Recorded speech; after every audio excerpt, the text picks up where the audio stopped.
Assalamualaikum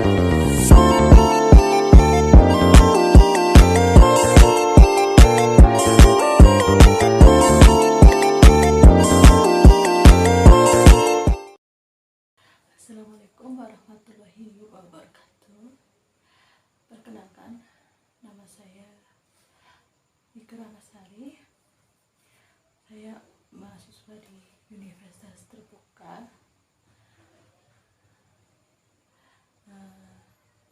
Di sini saya akan mempresentasikan laporan tugas 3 Difusi Inovasi dalam Pendidikan, mata kuliah inovasi pembelajaran. Sebelum saya memasuki materi, saya ingin berterima kasih kepada dosen pengambil mata kuliah inovasi pembelajaran, Ibu Verly Ramadhani SPD MTPD, yang telah memberikan materi penjelasan untuk kami mulai dari sesi pertama sampai sesi ke-8 ini. Lebih singkatnya mari kita mulai untuk pembelajaran materi pada hari ini. Yang pertama ada identifikasi analisis inovasi. Mengapa asesmen adaptif berbasis AL ini dianggap sebagai inovasi? Karena kecerdasan buatan atau AL telah menjadi pilar inovasi di berbagai sektor, termasuk pendidikan, di tingkat pendidikan dasar. Penerapan AI bukan hanya tentang teknologi, tapi juga bagaimana memanfaatkan potensi AI untuk menciptakan pembelajaran adaptif yang mendukung keberlanjutan. Yang kedua, itu alasan utama mengapa asesmen adaptif berbasis AI dianggap sebagai inovasi, yaitu satu, peningkatan efisien dan akurasi. Yang kedua, mengganti model evaluasi lama. Yang ketiga, data dan umpan balik. Terus analisis inovasi berdasarkan 5 karakteristik inovasi menurut Everett Rogers tahun 2003. Yang pertama ada keunggulan relatif, yang kedua ada kompatibilitas, yang ketiga ada kerumitan, yang keempat ada kemampuan diuji cobakan, yang kelima ada kemampuan diamati. Apa aja sih penjelasannya? Mari kita simak ya.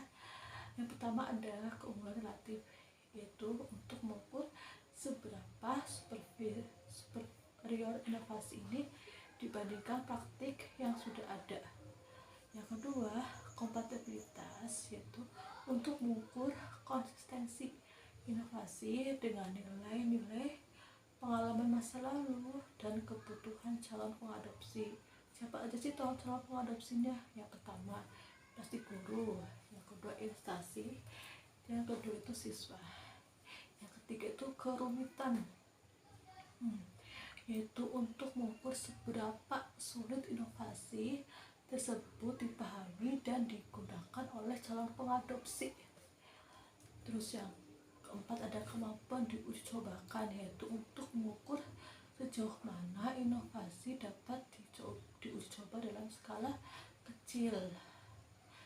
Terus yang terakhir ada kemampuan untuk diamati, yaitu untuk mengukur seberapa jelas hasil inovasi dapat dilihat oleh orang lain. Perancangan strategi difusi. Saya membuat perancangan strategi difusi ini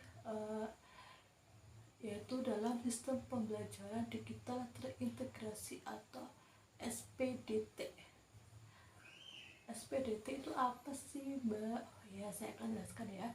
SPDT itu sebuah konsep atau platform teknologi pendidikan yang menghubungkan seluruh aspek proses belajar mengajar dalam suatu ekosistem digital tunggal dan terpadu.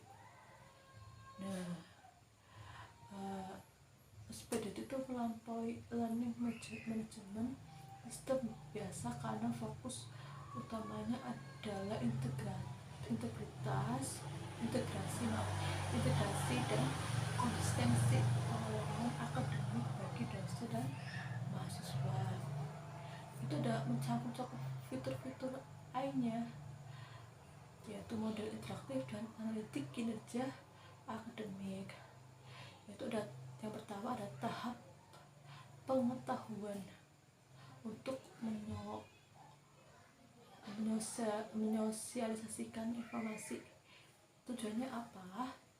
Memastikan seluruh dosen dan mahasiswa menyadari keberadaan SPDT, memahami fitur dasarnya dan mengetahui manfaat potensialnya. Yang kedua adalah tahap persuasion atau tahap persuasi, membentuk sikap positif. Tujuannya yaitu mengubah kesadaran menjadi minat dan membentuk sikap yang positif, atau menganggap inovasi ini tuh bermanfaat, mudah dan sesuai dengan kebutuhan yang memang dibutuhkan untuk dunia pendidikan. Yang ketiga itu keputusan dan mendorong percobaan.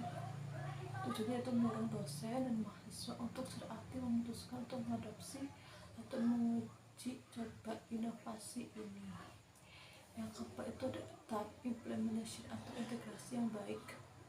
Tujuannya untuk memastikan inovasi integrasi secara mulus ke dalam rutinitas kerja dan pembelajaran sehari-hari.